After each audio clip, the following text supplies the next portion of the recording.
YVS గారు. So మీరు ఇందాక మాట్లాడుతూ ప్రెస్ మీట్లు ఎక్కువ అవుతున్నాయి అనిపించవచ్చు మీడియాకి అని అన్నారు.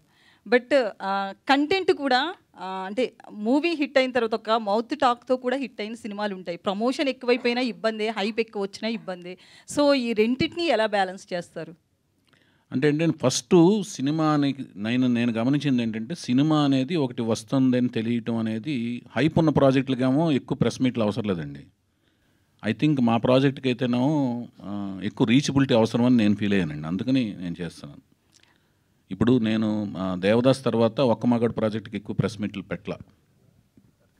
ఒక్క మగాడు అనే ప్రాజెక్ట్కి నేను అసలుకి ప్రీ రిలీజ్ ఈవెంట్ ఒక ఆడియో ఫంక్షన్ ఒకటి చేశాను అంతే. పెద్దగా ప్రెస్ మీట్లు కానీ ముహూర్తం షాట్లు తీయటం కానీ అవన్నీ చేయాల. ఈ ప్రాజెక్ట్ ఏంటంటే బేసిక్గా నేను కొంత గ్యాప్ తర్వాత చేస్తున్న ప్రాజెక్ట్ ఒకటిను, కొత్త వాళ్ళతో నేను చేస్తున్న ప్రాజెక్ట్ ఒకటిను. ఇప్పుడు ఏమైపోయిందంటే మాధ్యమాలు పెరిగిపోయినాయి, రోజుకొక కంటెంట్ వచ్చి చేరుతుంది ప్రజల బ్రెయిన్కి. రోజుకొక కంటెంట్ రోజుకొకటి జరుగుతుంది, దాని మీద ర్యాండమ్గా మారిపోతుంది వాళ్ళ మెమరీ. మారిపోతున్నప్పుడు వాళ్ళ మెమరీలో రిజిస్టర్ అవ్వడానికి గంటకోటి మారుతుంది ఇన్సిడెంట్. దాని మీద సోషల్ నెట్వర్క్స్ ఐదులకి మెమరీ ఫాస్ట్గా మారుతుంది. ఆ మెమరీ మధ్యన ఒక చిన్న బీప్ లాగా రిజిస్టర్ అవ్వాలంటే ఒక 4-5 జరిగితే బెటర్ మా ప్రాజెక్ట్ స్కేల్కి. ఇప్పుడు కల్కి లాంటి ప్రాజెక్ట్ ఉందండి, సడన్గా వాళ్ళు డేటు వాళ్ళ ఆఫీస్ దగ్గర పోస్టర్లా పెట్టుకున్న అది బయటికి వెళ్ళిపోద్ది.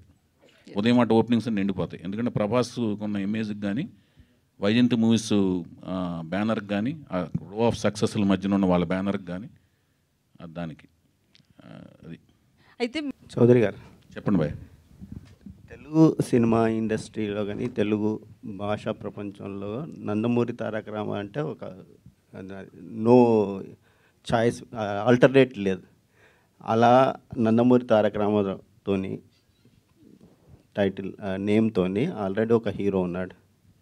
ఇప్పుడు అదే పేరుతోని ఇంకొక హీరోని లాంచ్ చేయడం ఎలా చూస్తారు? ఇప్పుడు నందమూరి తారక రామారావు గారు నేను ఎప్పుడు సంబోధించిన మా విశ్వవిఖ్యాత నట సార్వభౌమ నటరత్న అన్న గారు, తెలుగు జాతి ముద్దుగా పిలుచుకునే అన్నగారు నందమూరి తారక రామారావు గారు అని అంటూనే లెజెండరీ అంటానండి. ఆయనకి రీప్లేస్మెంటే లేదండి. పేరు వేరు, ఆయన వేరండి. ఆయనకి రీప్లేస్మెంట్ అసలు ఎవరు లేరు. ఆ పేరుని నాకు ఇష్టం, ఆ పేరు నేను నా బిడ్డకు పెట్టుకుంటా. ఆ వంశం వాళ్ళు పెట్టుకోవడం వల్ల ఏమవుతుందంటే ఇంటి పేరు కూడా యాడ్ అవడం వల్ల అదే పేరు ఉంటుంది. రామారావు అనే పేరు అనేది తెలుగు జాతిలో చాలామంది పెట్టుకున్నారు పేర్లు, రామారావు అనే పేరు పెట్టుకుంటారు. కానీ ఇంటి పేరు ఉన్నప్పుడు ఆ పేరు మ్యాచ్ అయిపోద్ది. అర్థమవుతుందండి? కానీ అదే రూపం, అదే కంఠం, అదే ఆలోచన సరళి, అదే గ్రాహక శక్తి ఆ కాలమాన పరిస్థితుల్లో పుడితేనే నందమూరి తారక రామారావు గారు అవుతారు. అర్థమవుతుందా మీకు? ఆ కాలమాన పరిస్థితులు, ఆ కలిసిన చదివిన పుస్తకాలు, చదివిన గ్రంథాలు, నేర్చుకున్న పరిజ్ఞానం, ఆయన నందమూరి తారక రామారావు గారు. ఆయనలాగా ఎవరూ అవ్వలేరు. అది చాలాసార్లు నేను చెప్పున్నాను. జానకిరామ్ గారు వాళ్ళ తాతగారి పేరుని వాళ్ళ కొడుక్కి పెట్టుకోవడం అది మన తెలుగు సంప్రదాయంలో ఎప్పుడోంచి ఉంది. తాత పేర్లు కొడుకులకు పెట్టుకోవడం, ముత్తాత పేర్లు కొడుకులు పెట్టుకోవడం, ఆ సంప్రదాయం ప్రకారం పెట్టుకున్నారు. నేను తనను చూసి నచ్చి నేను తీసుకున్నాను కాబట్టి పేరు నేను మార్చడానికి లేదు కదండి. నేను ఎవరిని మార్చడానికి? వాళ్ళ నాన్నగారిని వాళ్ళ తాతగారు పెట్టుకున్న పేర్లు నేను మార్చడానికి నేను ఎవరిని? హరికృష్ణ గారును జానకిరామ్ గారు డిస్కస్ చేసుకుని పెట్టుకున్నారంట ఆ పేరు. మారితే విప్లవం వస్తుంది. అంటే జూనియర్ ఎన్టీఆర్ అని లేకపోతే ఆల్రెడీ ఉన్నారు, అది మళ్ళీ అది ఆయన పెట్టుకున్నారు కదా.